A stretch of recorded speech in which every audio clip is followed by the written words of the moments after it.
T20 world cup 2026 లో India versus Namibia match preview అయితే వద్దాం ఈ వీడియోలో. మ్యాచ్ అయితే ఢిల్లీలోని అరుణ్ జైట్లీ స్టేడియంలో అయితే జరగబోతుంది. సో ఢిల్లీలోని అరుణ్ జైట్లీ స్టేడియం అంటే స్మాల్ బౌండరీస్ అయితే ఉంటాయి. ఈ మధ్య హై స్కోర్స్ కూడా చాలా వస్తున్నాయి. అక్కడ ఐపీఎల్ కూడా 270 రన్స్ వచ్చిన సిచ్యువేషన్స్ కూడా ఉన్నాయి. సో ఈ మ్యాచ్ లో కూడా హై స్కోర్స్ అయితే రావచ్చు. మరి లాస్ట్ మ్యాచ్ లాగా 300 అని ఎక్స్పెక్ట్ చేయకూడదు.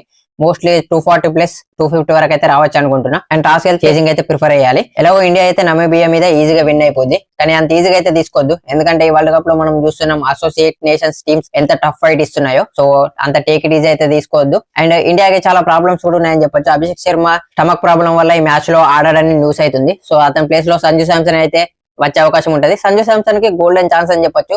అపోజిషన్ లో కూడా చిన్న టీము, సో ఈ మధ్య అంత ఫామ్ లో లేడు కాబట్టి ఫామ్ లోకి వస్తే ఒకవేళ బ్యాటర్ కైనా ఇంజూర్ అవుతే అతనికి ఛాన్స్ వచ్చే అవకాశం అయితే ఉంటది. ఇషాన్ కిషన్ కూడా ఆడతాడో లేదు డౌట్. ఎందుకంటే ప్రాక్టీస్ చేసేటప్పుడు జస్ప్రీత్ బుమ్రా వేసిన యార్కర్ తో అతని లెఫ్ట్ లెగ్ కి అయితే కొంచెం గాయమైందని చెప్పొచ్చు. సో అతను ఆడకపోతే మాత్రం ఓపెనింగ్ లో వేరే ఆప్షన్స్ అయితే లేవు మనకి. ఉన్న బెస్ట్ ఆప్షన్ అలా వాషింగ్టన్ సుందర్ అని చెప్పొచ్చు. ఎందుకంటే అతను డొమెస్టిక్ టీమ్ అయిన తమిళనాడుకి ఓపెనర్ గా ఆడతాడు డొమెస్టిక్ క్రికెట్ లో. సో అతను ఒక్కడు ఓపెనర్ గా ఆడిపిస్తే బాగుంటది.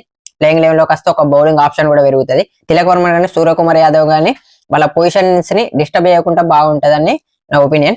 అండ్ ఈ మ్యాచ్ లో మన మెయిన్ బౌలర్ జస్ప్రీత్ బుమ్రా కూడా బ్యాక్ వస్తుంది కాబట్టి లాస్ట్ మ్యాచ్ లో చాలా మంచి బౌలింగ్ వేసిన సిరాజ్ అయితే మనం బెంచ్ మీద కూర్చోబెట్టక తప్పదు అనుకుంటున్నా. అండ్ హర్షదీప్ ఫస్ట్ నుంచి స్క్వాడ్ లో ఉన్నాడు కాబట్టి అతనికి ఫస్ట్ చాయిస్ ప్రిఫరెన్స్ ఉంటది అనుకుంటున్నా.